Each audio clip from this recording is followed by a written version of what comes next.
আসসালামু আলাইকুম।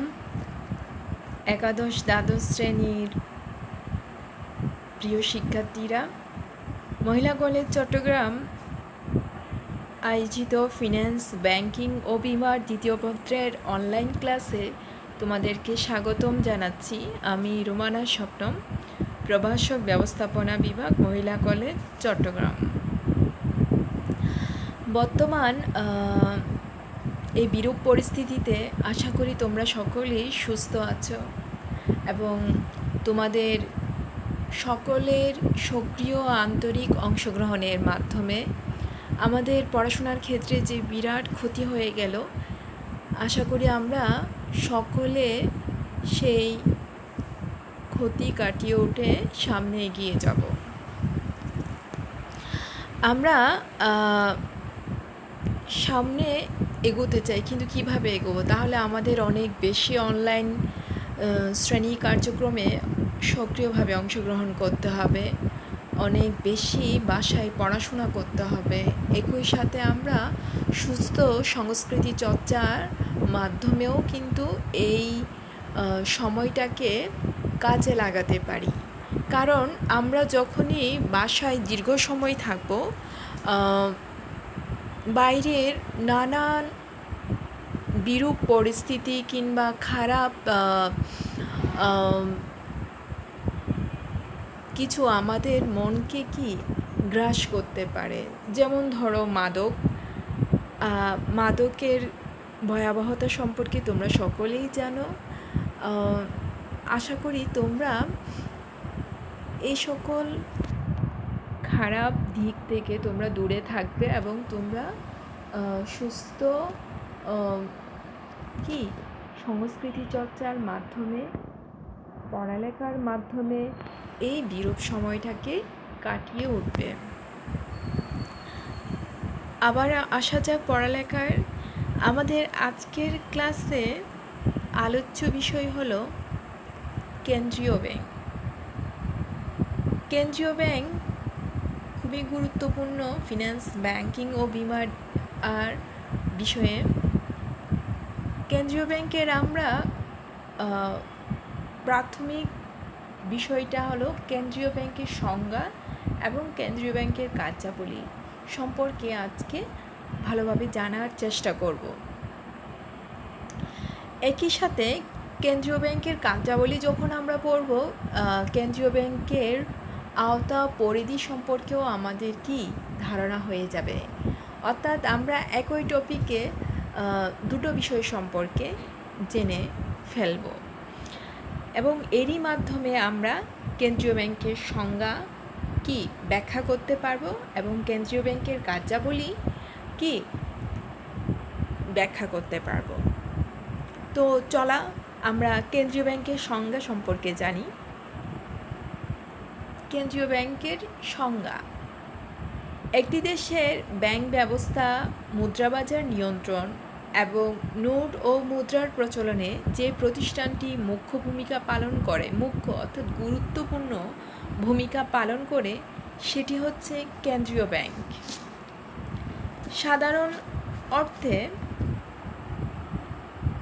অর্থাৎ স্বাভাবিকভাবে আমরা যদি বলতে চাই কেন্দ্রীয় ব্যাংক কী, সেক্ষেত্রে মুদ্রা প্রচলন ও ঋণ নিয়ন্ত্রণে বিশেষ ক্ষমতা ও দায়িত্বপ্রাপ্ত ব্যাংককেই কেন্দ্রীয় ব্যাংক বলে। অর্থাৎ মুদ্রার প্রচলন এবং ঋণ নিয়ন্ত্রণের বিশেষভাবে ক্ষমতাপ্রাপ্ত হয়ে থাকে, দায়িত্বপ্রাপ্ত এবং ক্ষমতাপ্রাপ্ত হয়ে থাকে কেন্দ্রীয় ব্যাংক। আর ব্যাপকত্ব, অর্থাৎ আমরা যখন গভীরভাবে এর সম্পর্কে জানতে চাই, তাহলে আমরা জানব দেশের অর্থনৈতিক কল্যাণের লক্ষ্যে নোট এবং মুদ্রার প্রচলন, মুদ্রার মান সংরক্ষণ করা, সামগ্রিক ঋণ পরিস্থিতি নিয়ন্ত্রণ করা, বৈদেশিক মুদ্রা সংরক্ষণ ইত্যাদি কাজে নিয়োজিত ব্যাংককে কেন্দ্রীয় ব্যাংক বলে। অর্থাৎ অর্থনৈতিক কল্যাণের উদ্দেশ্যে মূলত নোট এবং মুদ্রার প্রচলন করে এবং নোট এবং মুদ্রার প্রচলন করার একক দায়িত্ব হচ্ছে কেন্দ্রীয় ব্যাংকের। মুদ্রার মান সংরক্ষণ করা, অর্থাৎ আমাদের মুদ্রার বা যে ক্রয় ক্ষমতাটা রয়েছে তা সংরক্ষণ করা, সামগ্রিক ঋণ পরিস্থিতি নিয়ন্ত্রণ করা। সামগ্রিক ঋণ পরিস্থিতি নিয়ন্ত্রণ বলতে যে আমাদের দেশে যে আর্থিক প্রতিষ্ঠানগুলো রয়েছে তারা জনগণকে যে ঋণ দিয়ে থাকে কিংবা তারা যে ঋণ নিয়ে থাকে সমগ্র পরিস্থিতিটাকে নিয়ন্ত্রণ করা, বৈদেশিক মুদ্রা সংরক্ষণ করা। আমরা বৈদেশিক বাণিজ্যের ক্ষেত্রে রপ্তানির মাধ্যমে যে বৈদেশিক মুদ্রা আয় করে থাকি তা সংরক্ষণ করা ইত্যাদি কাজে নিয়োজিত ব্যাংককেই আমরা মূলত কি বলতে পারবো? কেন্দ্রীয় ব্যাংক। বাংলাদেশে বাংলাদেশ ব্যাংক, যুক্তরাজ্যে ব্যাংক অফ ইংল্যান্ড, যুক্তরাষ্ট্রে ফেডারেল রিজার্ভ সিস্টেম, ভারতে reserve bank of India, Pakistan state bank of Pakistan কেন্দ্রীয় ব্যাংকের উদাহরণ। আচ্ছা, কোথা থেকে আমাদের কেন্দ্রীয় ব্যাংকের মূলত আবির্ভাব সেই বিষয়টা আমরা এখন জানব। যে 1694 সালে ব্রিটিশ রাজার বিশেষ সনদ ও পার্লামেন্টের আইন বলে একটি আদর্শ ও পূর্ণাঙ্গ কেন্দ্রীয় ব্যাংক হিসেবে ব্যাংক অব ইংল্যান্ড প্রতিষ্ঠিত হয়, যা আধুনিক কেন্দ্রীয় ব্যাংকের মূল ভিত্তি এবং আদর্শ বিবেচিত হওয়ায় এই ব্যাংকে পৃথিবীর প্রথম কেন্দ্রীয় ব্যাংক এবং মাদার অফ সেন্ট্রাল ব্যাংক নামে অভিহিত করা হয়ে থাকে। আমরা এই যে সংজ্ঞা পড়লাম, সংজ্ঞায় আমরা বেশ অনেকগুলো বিষয় সম্পর্কে আমরা কি জানলাম। যে একটি দেশের কেন্দ্রীয় ব্যাংক বলতে আসলে কি বোঝায়। মূলত একটি দেশের ব্যাংক ব্যবস্থা, মুদ্রাবাজার নিয়ন্ত্রণ, নোট ও মুদ্রা প্রচলনে যে প্রতিষ্ঠানটি মুখ্য ভূমিকা পালন করে তাকে আমরা কি বলতে পারবো? কেন্দ্রীয় ব্যাংক। মূলত কেন্দ্রীয় ব্যাংক সরকারের নিয়ন্ত্রণে পরিচালিত নিয়ন্ত্রিত একটি কি ব্যাংক, যেটি সরকারের প্রতিনিধি হিসেবে কাজ করে থাকে। এবং একই সাথে বিভিন্ন দেশের যে কেন্দ্রীয় ব্যাংকগুলো রয়েছে সে সম্পর্কেও আমরা জানলাম। কেন্দ্রীয় ব্যাংকের সংজ্ঞা বিশ্লেষণ করলে কেন্দ্রীয় ব্যাংক সম্পর্কে আমরা যে সকল ধারণা পাই এক কথায় আমরা সেগুলো তুলে ধরলাম। যে কেন্দ্রীয় ব্যাংকের উদ্দেশ্য হলো দেশের সামগ্রিক অর্থনৈতিক কল্যাণ সাধন করা।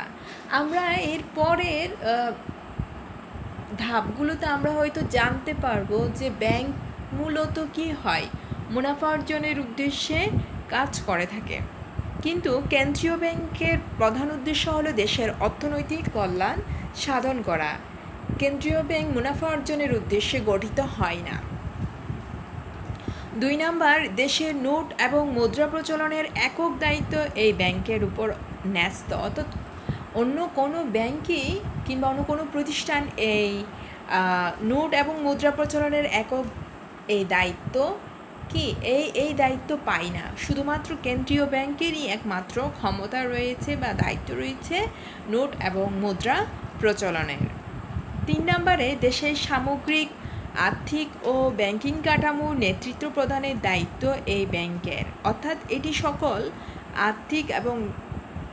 আর্থিক প্রতিষ্ঠান এবং ব্যাংকসমূহের কি অভিভাবক। অর্থাৎ একটি দেশের যে আর্থিক এবং ব্যাংকিং কাঠামোর ক্ষেত্রে তা গঠন, নেতৃত্ব প্রদান কিংবা নিয়ন্ত্রণের ক্ষেত্রে যে দায়িত্ব রয়েছে এই দায়িত্ব এককভাবে পালন করে কেন্দ্রীয় ব্যাংক। সেই হিসাবে কেন্দ্রীয় ব্যাংককে বলা হয় যে একটি দেশের অর্থবাজারের বা মুদ্রাবাজারের অভিভাবক। এই ব্যাংক অর্থ ও ঋণ সরবরাহ নিয়ন্ত্রণ ও মূল্যস্তরে স্থিতিশীলতা বজায় রাখে। অর্থাৎ যে বাণিজ্যিক প্রতিষ্ঠানগুলো জনগণকে ঋণ প্রদান করে, জনগণের কাছ থেকে আমানত সংগ্রহ করে ঋণ প্রদান করে, কিংবা তারা যখন আহ, অনেক বেশি সুদের হারে কি ঋণ দিয়ে থাকে, সেই বিষয়টাকে নিয়ন্ত্রণ করা কিংবা মুদ্রার মানটাকে নিয়ন্ত্রণ করা, সব সামগ্রিক পরিস্থিতিটা কিন্তু একটার সাথে অন্যটার খুবই কি সম্পৃক্ত। আর পুরো বিষয়টাকে নিয়ন্ত্রণ করে কি কেন্দ্রীয় ব্যাংক, কারণ ঋণ সরবরাহ পরিস্থিতি যদি কি নিয়ন্ত্রণে না থাকে, মূল্যস্তরের স্থিতিশীলতা কিন্তু কি বজায় থাকবে না। তো এই ক্ষেত্রে ঋণ সরবরাহ পরিস্থিতি নিয়ন্ত্রণ, মূল্যস্তরের স্থিতিশীলতা বজায় রাখা, সমগ্র কাজটাই কেন্দ্রীয় ব্যাংক সম্পাদন করে থাকে। এছাড়া সরকারের ব্যাংক হিসেবে এটি সরকারের পক্ষে অধিকাংশ অর্থনৈতিক কার্যাবলী সম্পাদন করে থাকে। এতক্ষণ পর্যন্ত আমরা কেন্দ্রীয় ব্যাংকের সংজ্ঞাগুলো সম্পর্কে জানলাম। আমরা কিন্তু সংজ্ঞায় কেন্দ্রীয় ব্যাংকের কার্যাবলী সম্পর্কেও কিন্তু অনেক ধারণা পেয়ে গেলাম। এখন একেবারে সুনির্দিষ্টভাবে কার্যাবলীগুলো সম্পর্কে আমরা জানব। কেন্দ্রীয় ব্যাংকের কার্যাবলীগুলোকে কয়েকটা ধাপে বিভক্ত করা হয়। তার মধ্যে একটা ধাপ হলো সাধারণ কার্যাবলী। অনেকটা এটাই এরই মাধ্যমে তোমরা কেন্দ্রীয় ব্যাংকের আওতা পরিধি সম্পর্কেও কিন্তু জেনে ফেলছো যে সাধারণ কার্যাবলীগুলো কি। এক, নোট ইস্যু করা এবং মুদ্রার প্রচলন করা। আমরা প্রথমে সংজ্ঞায় দেখেছি যে কেন্দ্রীয় ব্যাংকেরই একমাত্র কি দায়িত্ব হলো নোট ইস্যু করা। প্রধান কাজ হলো দেশের অর্থনীতির জন্য মুদ্রার প্রচলন করা ও নোট ইস্যু করা। অন্য কোনো ব্যাংকের কিন্তু এই দায়িত্বটা পালন করতে হয় না। এককভাবে এই ক্ষমতাটা ভোগ করে থাকে কেন্দ্রীয় ব্যাংক। সকল দেশের কেন্দ্রীয় ব্যাংকেরই এই দায়িত্ব হচ্ছে নোট ইস্যু করা এবং মুদ্রার প্রচলন করা। আমাদের দেশে 1000 টাকা, 500 টাকা, 100 টাকা, 50 টাকা, 20 টাকা, 10 টাকার নোট ইস্যু করে থাকে। 1 টাকার ধাতব মুদ্রা প্রচলন করে থাকে কেন্দ্রীয় ব্যাংক। অবশ্যই নোট ইস্যুর ক্ষেত্রে ব্যাংকে একটি নির্দিষ্ট পরিমাণও সঞ্চিতি রাখতে হয়। এরপর হলো মুদ্রার মান সংরক্ষণ করা। কেন্দ্রীয় ব্যাংক শুধুমাত্র নোট বা মুদ্রার প্রচলনই করে না, মুদ্রার মানও সংরক্ষণ করে থাকে। দেশীয় মুদ্রার মানকে স্থিতিশীল রাখার জন্য কেন্দ্রীয় ব্যাংকে সবসময় বিদেশি মুদ্রার সাথে দেশীয় মুদ্রার বিনিময় হার নির্ধারণ করে থাকে। অর্থাৎ মুদ্রার মানটা বলতে আমরা যখন বৈদেশিক বাণিজ্য করে থাকি তখন বিদেশি মুদ্রার সাথে আমাদের দেশীয় মুদ্রার যাতে একটা সম্মানজনক পর্যায়ে কি ব্যবধান থাকে। যদি ব্যবধানটা অনেক বেশি হয়ে যায় তাহলে কি আমাদের মুদ্রার মানের স্থিতিশীলতা বজায় থাকবে না। আর এই সম্মানজনক পর্যায়ে মানটাকে বজায় রাখার দায়িত্বটাই পালন করে থাকে কেন্দ্রীয় ব্যাংক। এছাড়া মুদ্রার বাজার গঠন, পরিচালনা ও নিয়ন্ত্রণ করে থাকে কেন্দ্রীয় ব্যাংক। যে বিভিন্ন কেন্দ্রীয় ব্যাংক যেহেতু মুদ্রা বাজারের অভিভাবক, সেই হিসেবে মুদ্রা বাজার আর গঠন করে থাকে, পরিচালনা করে থাকে, নিয়ন্ত্রণ করে থাকে। কিভাবে করে থাকে? কেন্দ্রীয় ব্যাংক বিভিন্ন নিয়ম নীতি, আর্থিক নীতি প্রচলন, আর্থিক নীতি প্রণয়ন করা, তদারকি করা, তত্ত্বাবধান করা, নিরীক্ষণ করার মাধ্যমে অর্থবাজারে, আমাদের দেশের আর্থিক বাজারে যে সকল প্রতিষ্ঠান রয়েছে যারা বাণিজ্যের মাধ্যমে, দেশীয় বৈদেশিক বাণিজ্যের মাধ্যমে প্রতিনিয়ত লেনদেন করছে, তাদেরকে কি নিয়ম নীতির মাধ্যমে তাদেরকে তত্ত্বাবধান করা, নিরীক্ষণ করা, নিয়ন্ত্রণের মাধ্যমে কি কেন্দ্রীয় ব্যাংক মুদ্রার বাজার গঠন, পরিচালনা, নিয়ন্ত্রণ করছে। এরপর হলো ঋণ নিয়ন্ত্রণ করা, এটি খুব গুরুত্বপূর্ণ একটি কাজ কেন্দ্রীয় ব্যাংকের। ঋণ নিয়ন্ত্রণ করা কেন্দ্রীয় ব্যাংকের অধীনে মূলত অনেকগুলোই তালিকাভুক্ত বাণিজ্যিক ব্যাংক রয়েছে। এই ব্যাংকগুলো জনগণকে কি করে থাকে, জনগণের কাছ থেকে স্বল্প সুদে আমানত গ্রহণ করে থাকে এবং অধিক সুদে ঋণ দিয়ে থাকে। এখন ঋণের ও সুদের হারটা যদি নিয়ন্ত্রণের অনেক বেশি হয়ে যায়, তখন সেক্ষেত্রে কি মুদ্রা বাজার অর্থাৎ আর্থিক বাজারে একটা কি অস্থিতিশীলতা দেখা যায়। সেই ক্ষেত্রে কেন্দ্রীয় ব্যাংক বিভিন্ন ঋণ নিয়ন্ত্রণের পদ্ধতি আরোপের মাধ্যমে, ঋণ নিয়ন্ত্রণের বিভিন্ন হাতিয়ার ব্যবহার করার মাধ্যমে কি মুদ্রা বাজার বা তালিকাভুক্ত বাণিজ্যিক ব্যাংকগুলোকে নিয়ন্ত্রণ করে থাকে, তাদেরকে নিয়ন্ত্রণের মাধ্যমে ঋণ নিয়ন্ত্রণ করে থাকে। এর মাধ্যমে একটি কি অর্থবাজারে একটি স্থিতিশীলতা বজায় থাকে। বৈদেশিক বিনিময় নিয়ন্ত্রণ করা। বৈদেশিক বিনিময় নিয়ন্ত্রণ কি হলো, কেন্দ্রীয় ব্যাংক বৈদেশিক বিনিময় হারটা নির্ধারণ করে থাকে। এই হার স্থিতিশীল রাখার লক্ষ্যে কেন্দ্রীয় ব্যাংক বৈদেশিক মুদ্রার আগমন, নির্গমন এবং ক্রয় বিক্রয়ে কঠোর হস্তে নিয়ন্ত্রণ করে থাকে। অর্থাৎ আমাদের দেশীয় ব্যবসায়ীরা যখন বিদেশি ব্যবসায়ীদের সাথে বাণিজ্য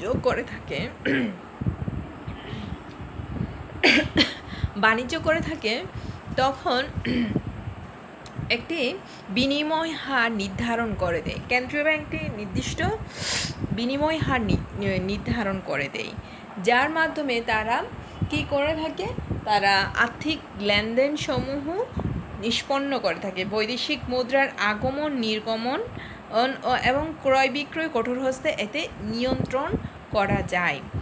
অর্থাৎ যদি একটা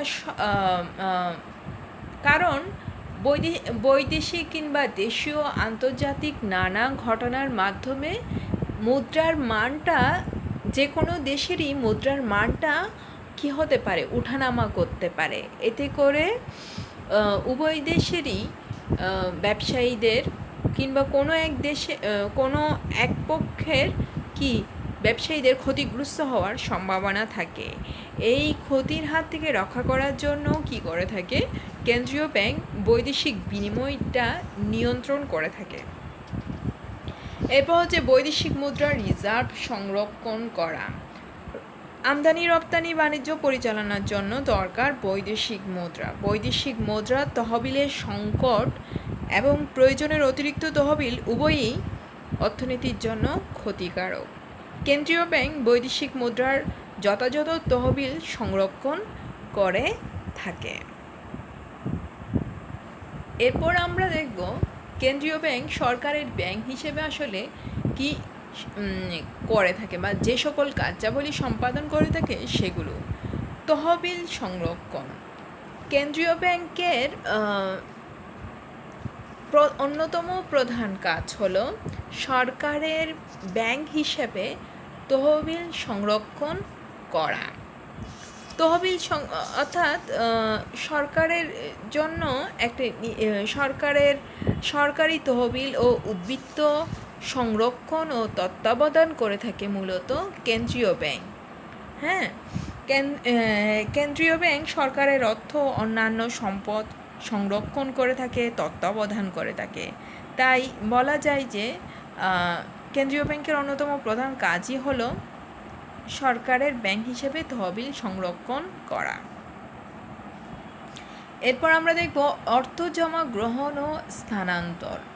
সরকারের ব্যাংক হিসেবে কেন্দ্রীয় ব্যাংক বিভিন্ন খাত থেকে অর্থাৎ খাত বলতে বিভিন্ন উৎস থেকে সরকারের রাজস্ব পাওনা সংগ্রহ করে থাকে এবং সরকারের নির্দেশ অনুযায়ী এক স্থান থেকে অন্য স্থানে এবং এক খাত থেকে অন্য খাতে অর্থ স্থানান্তর করে থাকে। আর্থিক লেনদেন সম্পাদন কেন্দ্রীয় ব্যাংক সরকারের পক্ষে দেশে বিদেশে সকল ধরনের আর্থিক লেনদেন সম্পাদন করে।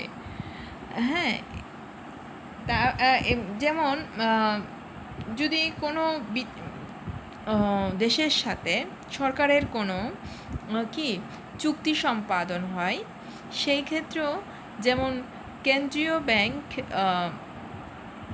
প্রতিনিধিত্ব করে, একই সাথে তার লেনদেনের ক্ষেত্রে তারা কি করে থাকে, কেন্দ্রীয় ব্যাংকে সরকারের পক্ষেই ওই সকল লেনদেনগুলো সম্পাদন করে থাকে। তারপর আমরা দেখব হিসাব সংরক্ষণ, অর্থাৎ এই ব্যাংক সরকারের পক্ষে শুধুমাত্র আর্থিক লেনদেন, অর্থ জমা, গ্রহণ ও স্থানান্তরই করে না, সরকারের বিভিন্ন বিভাগ, মন্ত্রণালয় এবং প্রতিষ্ঠানের হিসাবও সংরক্ষণ করে। এই প্রসঙ্গে মিস্টার ডি কক বলেছেন, ব্যবস্থাপনা বিশারদ, সরকারের ব্যাংক হিসেবে কেন্দ্রীয় ব্যাংক সরকারের বিভিন্ন বিভাগ, বোর্ড ও প্রতিষ্ঠানের হিসাব পরিচালনা করে থাকে। এরপর হচ্ছে ঋণদান ও ঋণ তত্ত্বাবধান। কেন্দ্রীয় ব্যাংক সরকারের ঋণের উৎস হিসেবে কাজ করে। সরকারের আর্থিক সংকটের সময় এই ব্যাংক সরকারকে স্বল্পমেয়াদী, দীর্ঘমেয়াদী ঋণ দেয়। শুধু তাই নয়, বিভিন্ন খাত হতে ঋণ সংগ্রহেও এই ব্যাংক সরকারকে সহযোগিতা করে থাকে। বন্ড, সিকিউরিটিজ ইত্যাদি এই ব্যাংক সরকারের পক্ষে বিক্রয়ের ব্যবস্থা করে এবং উক্ত ঋণ তদারকি করে থাকে। বিভিন্ন পক্ষের সাথে সম্পর্ক রক্ষা, অর্থাৎ বলা যায় যে বিদেশি বিভিন্ন ব্যাংকের সাথে আসলে সম্পর্ক রক্ষা। কেন্দ্রীয় ব্যাংক সরকারের প্রতিনিধি হিসেবে বিভিন্ন দেশের কেন্দ্রীয় ব্যাংক, বিশ্ব ব্যাংক, আন্তর্জাতিক মুদ্রা তহবিল বা অর্থ তহবিল, আঞ্চলিক উন্নয়ন ব্যাংক যেমন এডিবি, গোষ্ঠী উন্নয়ন ব্যাংক যেমন আইডিবি ইত্যাদি ব্যাংকের সাথে যোগাযোগ ও সম্পর্ক বজায় রাখে। তারপর সরকারের উপদেষ্টা ও প্রতিনিধিত্ব। এই ব্যাংক সরকারের প্রতিনিধি হিসেবে দেশে বিদেশে বিভিন্ন পক্ষের সাথে যোগাযোগ প্রতিষ্ঠা করে থাকে এবং প্রয়োজনীয় চুক্তি ও লেনদেন সম্পাদন করে থাকে। এছাড়া সরকারের অর্থনৈতিক কর্মকাণ্ড, নীতি নির্ধারণে বিভিন্ন পরামর্শ দিয়েও সরকারকে সহায়তা করে থাকে। অর্থাৎ অনেক ক্ষেত্রে বিভিন্ন আর্থিক নীতি নির্ধারণ করার প্রয়োজন হয়, সেই ক্ষেত্রে সরকারকে তারা নানান রকমের তথ্য সরবরাহের মাধ্যমে এবং পরামর্শের মাধ্যমে তাদেরকে সরকারকে সিদ্ধান্ত গ্রহণে সহায়তা করে যে অর্থবাজারের জন্য আসলে কি করা উচিত, কোন নিয়ম নীতিগুলো অনুসরণ করা উচিত ইত্যাদি বিষয়গুলো সম্পর্কে সরকারকে পরামর্শ দিয়ে সরকারকে সহায়তা করে, সিদ্ধান্ত গ্রহণে সহায়তা করে থাকে। এবার আমরা দেখব অন্যান্য ব্যাংকের ব্যাংকার হিসেবে কেন্দ্রীয় ব্যাংক আসলে কী কী কাজগুলো করে থাকে। প্রথমত দেখা যাচ্ছে যে ব্যাংক গঠন ও সম্প্রসারণ। 1 নম্বরে আমরা জানি যে যেহেতু কেন্দ্রীয় ব্যাংক অর্থবাজারের অভিভাবক, সেক্ষেত্রে কেন্দ্রীয় ব্যাংক বিভিন্ন নতুন ব্যাংকের গঠন কিংবা বিদ্যমান ব্যাংকগুলোর নতুন শাখা স্থাপনের ক্ষেত্রে সহায়তা করে থাকে, কিংবা সম্প্রসারণের ক্ষেত্রে ঋণের সরবরাহ করে, ঋণ সরবরাহের মাধ্যমে তাদেরকে কি করে থাকে, সহায়তা করে থাকে। তাই বলা যায় যে ব্যাংকের গঠন ও সম্প্রসারণেও কেন্দ্রীয় ব্যাংকের ভূমিকা রয়েছে, কিংবা অনুমোদনেরও প্রয়োজন হয় কেন্দ্রীয় ব্যাংকের মাধ্যমে। ব্যাংকের তালিকাভুক্তিকরণ। কেন্দ্রীয় ব্যাংক নতুন বাণিজ্যিক ব্যাংকসমূহকে তালিকাভুক্ত করে। তালিকাভুক্তির পর একটি বাণিজ্যিক ব্যাংক বিভিন্ন ধরনের সুবিধা কেন্দ্রীয় ব্যাংক থেকে পেয়ে থাকে। তাই তালিকাভুক্তকরণও কেন্দ্রীয় ব্যাংকের একটি অন্যতম কাজ। নিকাশ ঘর হিসেবে কাজ। নিকাশ ঘর কি? এটিও গুরুত্বপূর্ণ একটি কাজ কেন্দ্রীয় ব্যাংক যেটি সম্পাদন করে থাকে। আমরা এর আগে যখন দেখলাম যে কেন্দ্রীয় ব্যাংক তালিকাভুক্তির কাজটি করে থাকে, এই কাজটি বাণিজ্যিক ব্যাংকগুলোর জন্যই মূলত তালিকাভুক্তকরণ করে থাকে। আর তালিকাভুক্ত বাণিজ্যিক ব্যাংকগুলোকে যখন নিকাশ ঘরের সুবিধা দিয়ে থাকে কেন্দ্রীয় ব্যাংক। নিকাশ ঘর কি? নিকাশ ঘর হলো বাণিজ্যিক ব্যাংকসমূহের পরস্পরের মধ্যে যে আন্তঃব্যাংকিং দেনা পাওনার সৃষ্টি হয়ে থাকে, সেটি কেন্দ্রীয় ব্যাংকের মাধ্যমে যখন নিষ্পন্ন করা হয় বা সম্পাদন করা হয়, তখন আমরা তাকেই বলবো নিকাশ ঘর। আর নিকাশ ঘরের সুবিধাটা দিয়ে থাকে কেন্দ্রীয় ব্যাংক।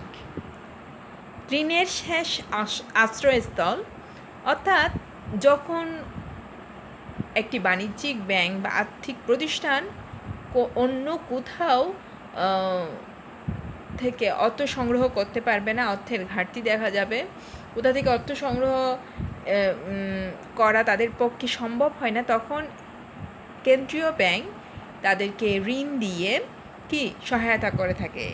তাই কেন্দ্রীয় ব্যাংককে বলা হচ্ছে ঋণের শেষ আশ্রয়স্থল। এরপর হচ্ছে বাণিজ্যিক ব্যাংকসমূহের জন্য রিজার্ভ সংরক্ষণ করা। বাণিজ্যিক ব্যাংকসমূহের জন্য রিজার্ভ সংরক্ষণ করা কেন্দ্রীয় ব্যাংকের আরও একটি অন্যতম কাজ। বাণিজ্যিক ব্যাংকসমূহ, তালিকাভুক্ত বাণিজ্যিক ব্যাংকসমূহ গঠনের পর আর্থিক স্থিতিশীলতা ও ঋণ নিয়ন্ত্রণের লক্ষ্যে বাণিজ্যিক ব্যাংকসমূহের সংগৃহীত আমানতের একটি অংশ কেন্দ্রীয় ব্যাংকে বাধ্যতামূলকভাবে সংরক্ষণ করে থাকে। হ্যাঁ, এই সংরক্ষণের মাধ্যমে মূলত কেন্দ্রীয় ব্যাংক আর্থিক ক্ষেত্রে একটি স্থিতিশীলতা এবং ঋণ নিয়ন্ত্রণের চেষ্টা করে থাকে। তাই রিজার্ভ সংরক্ষণ করাও বাণিজ্যিক ব্যাংকসমূহের রিজার্ভ সংরক্ষণ করাও কেন্দ্রীয় ব্যাংকের একটি অন্যতম কাজ। হিসাব নিরীক্ষণ করা। বছরের একটি নির্দিষ্ট সময় কেন্দ্রীয় ব্যাংক বাণিজ্যিক ব্যাংকসমূহের হিসাবসমূহ নিয়মিত নিরীক্ষা করে থাকে এবং লেনদেনে কোনো অসামঞ্জস্য থাকলে তা খুঁজে বের করে তথ্য সংগ্রহ করে থাকে। একই সাথে তারা মুদ্রাবাজার সংক্রান্ত বিভিন্ন তথ্য সংগ্রহ করে বাণিজ্যিক ব্যাংকে নিয়মিত সরবরাহ করে থাকে। উপদেষ্টা প্রতিনিধিত্ব সঠিকভাবে ব্যবসায় পরিচালনার সাথে কেন্দ্রীয় ব্যাংক বাণিজ্যিক ব্যাংকসমূহকে বিভিন্ন পরামর্শ দিয়ে থাকে। এছাড়া দেশে বিদেশে বাণিজ্যিক ব্যাংকের প্রতিনিধি হিসেবেও কাজ করে থাকে। অন্যান্য কার্যাবলীগুলো যে ব্যবসা বাণিজ্যের উন্নয়ন, কৃষি উন্নয়ন, শিল্প উন্নয়ন, প্রাকৃতিক সম্পদের সৎ ব্যবহার, অর্থনৈতিক গবেষণা। আমি এটাই বলবো যে কৃষিক্ষেত্রে বিভিন্ন ঋণের বরাদ্দ দেওয়া, শিল্পের উন্নয়নের জন্য স্বল্প সুদে ঋণ প্রদান করা, প্রাকৃতিক সম্পদগুলো সদ্ব্যবহার করার জন্য বিভিন্ন প্রকল্প হাতে নেওয়া, কিংবা অর্থনৈতিক বিভিন্ন গবেষণার মাধ্যমেও কেন্দ্রীয় ব্যাংক দেশের অর্থনৈতিক কল্যাণের উদ্দেশ্যে কাজ করে থাকে। এগুলোই ছিল মূলত আজকে আমাদের কেন্দ্রীয় ব্যাংকের কার্যাবলী। একই সাথে এটা কিন্তু কেন্দ্রীয় ব্যাংকের আওতা ও পরিধির মধ্যেও কিন্তু একই সাথে এটি কেন্দ্রীয় ব্যাংকের আওতা ও পরিধিও। তো আজকের আলোচনা থেকে তোমরা কেন্দ্রীয় ব্যাংকের সংজ্ঞা ব্যাখ্যা করতে পারবে, কেন্দ্রীয় ব্যাংকের কার্যাবলীও কি ব্যাখ্যা করতে পারবে। পরবর্তী ক্লাসে আমরা কেন্দ্রীয় ব্যাংকের আরও অন্যান্য বিষয়গুলোর মধ্যে কেন্দ্রীয় ব্যাংকের ঋণ নিয়ন্ত্রণ পদ্ধতিগুলো নিয়ে আমরা আলোচনা করব।